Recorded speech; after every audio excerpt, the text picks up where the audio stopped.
Tyke the elephant. On August 20th, 1994, Tyke, a 20-year-old African elephant, was performing at Circus International in Honolulu's Neil Blaisdell Center. The 8,400-pound elephant had displayed erratic behavior, with activists documenting stress signs. A year earlier in Altoona, Pennsylvania, Tyke had injured a groomer and attacked a trainer, but the circus continued using her. On this humid Saturday, approximately 4,000 spectators gathered for the matinee, many children seated near the ring. Tyke was performing under trainer Alan Campbell's direction when something triggered her aggression. Without warning, she turned on Campbell, grabbing him with her trunk and throwing him down. The audience thought it was part of the show until they heard screams. Tyke trampled Campbell repeatedly while he crawled away, crushing his ribs. Groomer Dallas Beckwith rushed to help, but Tyke immediately turned on him, trampling him as well. The audience erupted in panic as parents grabbed children and fled. Tyke broke through barriers and charged into the seating area, scattering terrified spectators. She burst through the main entrance onto Honolulu streets, creating chaos as cars swerved and pedestrians ran. For over 30 minutes, she wandered downtown while police tried to contain her. Multiple tranquilizer attempts failed. As Tyke grew more agitated, police used lethal force, firing approximately 86 rounds before she collapsed on Kalakaua Avenue. Campbell died from his injuries, while Beckwith survived but suffered serious injuries. Cirque du Soleil tragedy. On June 29, 2013, French aerialist Sarah Gaillard-Guillot was performing in Cirque du Soleil's Ca at the MGM Grand when her routine went wrong. The 31-year-old mother had been with Cirque du Soleil since 2006, specializing in aerial silk performances. K was one of their most complex productions, featuring elaborate stage machinery and aerial choreography. The signature piece involved a massive rotating platform that tilted while performers enacted battle scenes. On this Saturday evening, over 1,800 spectators packed the theater. The show ran smoothly through its first act. Gaillard-Guillot had completed earlier sequences without incident and was preparing for her final routine. As the second act began, she was positioned high above the stage on aerial silks, preparing to descend as part of the climactic sequence. The routine required her to drop rapidly while controlling her descent, timing movements with the rotating stage below. Something went wrong during this descent.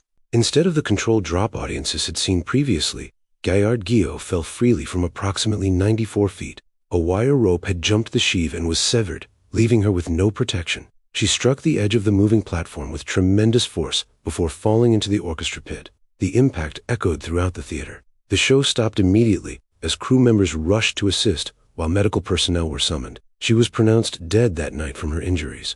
Nevada OSHA found multiple safety violations.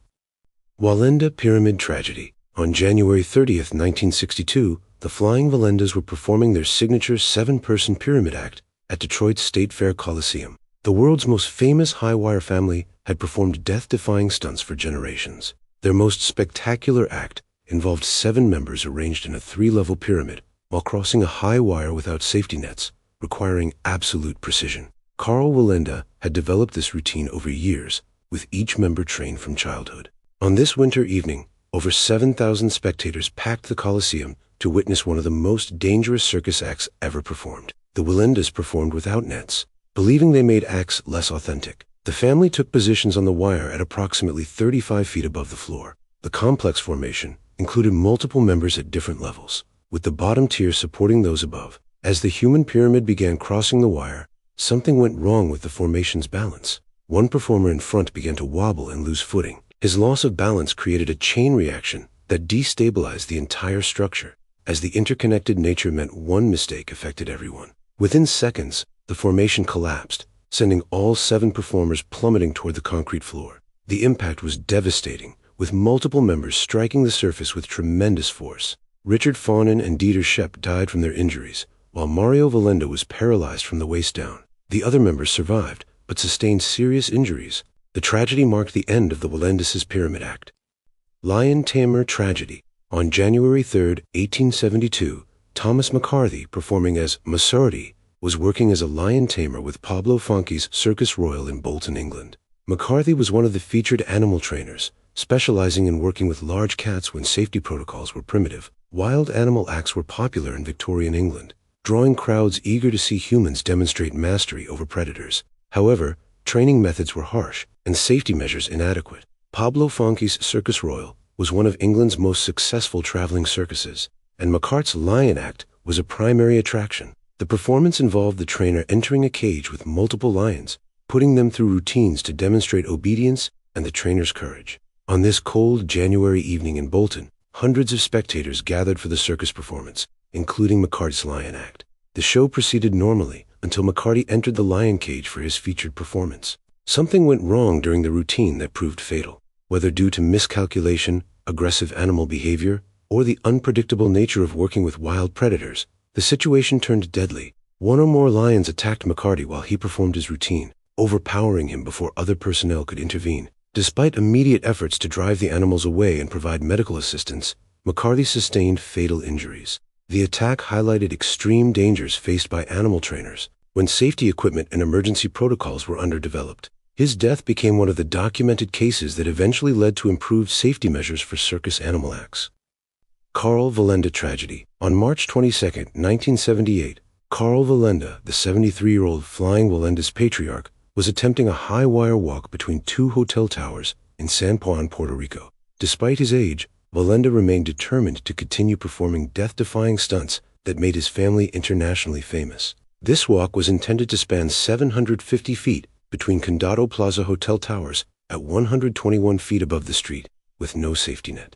Wallenda had planned this stunt for months to maintain his reputation as the world's greatest high-wire performer. Even at 73, he practiced daily and performed regularly, refusing to retire despite family concerns about age and increasing risks. The San Juan Walk was being filmed for television and attracted significant Caribbean media attention. Weather conditions included wind that would prove problematic for such a dangerous performance. However, Wallenda had performed in challenging weather before and was confident in his ability to adapt his technique. As hundreds of spectators gathered below and television cameras recorded, Wallenda began his walk from one hotel tower. He carried his traditional 30-foot balancing pole, moving with steady steps that characterized his decades of performances. The first portion proceeded normally, with Wallenda maintaining balance despite challenging conditions. However, as he approached the midpoint, wind conditions created difficulties that even his extensive experience couldn't overcome. The combination of gusty winds and his wire position made maintaining balance impossible. Despite decades of experience and attempts to recover using his pole, Wallenda began wobbling uncontrollably. Within moments, he lost his grip and fell 121 feet to the pavement below. The fall was instantly fatal, bringing a tragic end to the career of one of the most legendary high-wire performers in circus history. Italian tiger tragedy. On July 4, 2019, Ettore Weber was working as a tiger trainer with Marina Circo Orfe near Bari, Italy. The 61-year-old experienced trainer had spent decades working with big cats, developing expertise in managing dangerous animals in circus entertainment. Circo Orfe was one of Italy's most established circus companies, with a multi-generational history. The circus was known throughout Europe for maintaining traditional values while ensuring animal acts met contemporary safety standards. Weber's role involved training and performing with tigers, work requiring exceptional skill and constant vigilance due to predators' unpredictable nature. On this summer day near Bari, Weber was conducting a training session with his tigers, preparing for upcoming performances.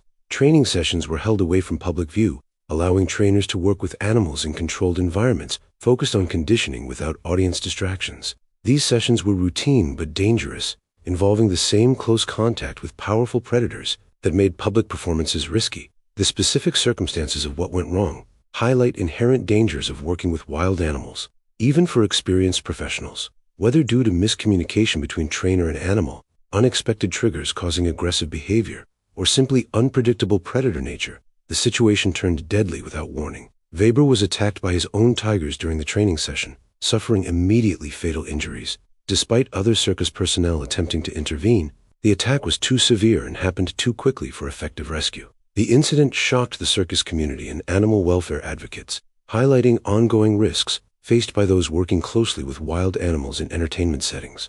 Wallenda sway pole incident. In 1963, Henrietta Yetta Grodefend was performing with a traveling circus in Omaha, Nebraska. Grodefend was a member of the extended Wallenda family, working as Carl Wallenda's sister-in-law and an experienced aerial performer. She specialized in sway pole performances, a demanding aerial act requiring performers to climb a tall, flexible pole and execute acrobatics while the poles swayed dramatically. The sway pole act was one of the more dangerous aerial performances, combining risks of significant heights with the challenge of performing on an unstable, moving apparatus. Unlike other aerial acts using safety nets, Sway pole performances relied solely on performer skill and experience. The pole's flexibility, which created dramatic swaying motion, making the act spectacular, also made it unpredictable and difficult to control during complex maneuvers. On the evening of her final performance in Omaha, Grotefend was executing her sway pole routine in front of several hundred spectators. The performance proceeded normally through early portions, with Grotefend demonstrating skill and grace that made her a respected performer within the circus community. However, during her routine, something went catastrophically wrong, whether due to equipment failure, miscalculation in timing, or unexpected pole movement that threw off her positioning. Grotefend lost control during her performance. She fell from the sway pole at approximately 50 feet, with no safety equipment to break her fall. The fall proved immediately fatal, as the height and impact force caused incompatible injuries. Emergency medical personnel were summoned, but nothing could save her life.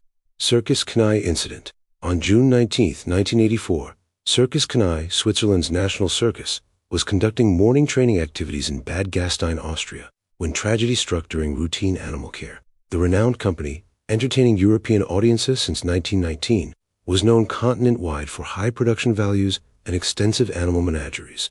Circus Knox maintained one of Europe's most impressive exotic animal collections, including elephants featured prominently in performances and synonymous with the circus's identity. On this summer morning in the Austrian resort town, circus personnel conducted routine training and care activities with animals preparing for that evening's performance. These behind-the-scenes activities were essential for maintaining animal conditioning and ensuring they remained responsive to handlers during public performances. However, working closely with large, powerful animals always carried inherent risks, even during routine daily activities.